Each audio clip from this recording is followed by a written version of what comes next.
সুইডেনে এই সময়ে প্রচুর পরিমাণ বেরিজ, বিভিন্ন ধরনের বেরিজ পাওয়া যায়, যেমন চেরি, তারপরে যেমন এখানে আছে গোসবেরিজ, তারপরে আছে আপনার হালুন, যেটাকে বলে রাপসবেরি।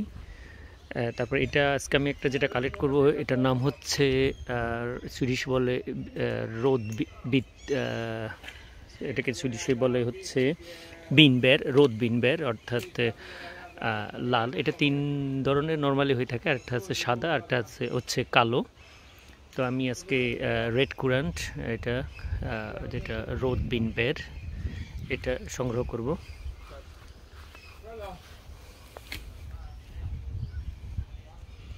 এগুলো আসলে আমার কাছে অতটা ভালো লাগে না, বাট দেখতে দেখুন খুবই অসাধারণ সুন্দর।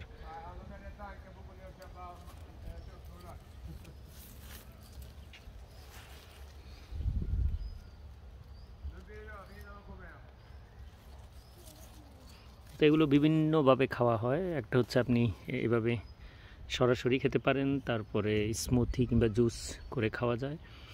আর সুইডেন নর্মালি যেটা করে, যে বিনবের পাই বানানো হয়ে থাকে।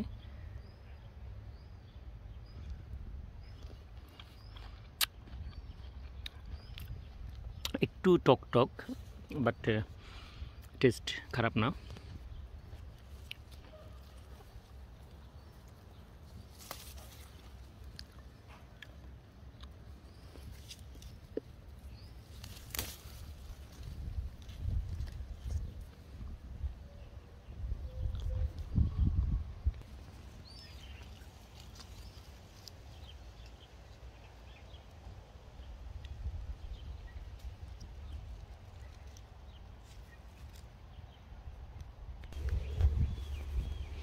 তো এই হলো আমার আজকের দিনের রোদা বিনবের কিংবা রেড কুরেন্টস সংগ্রহ।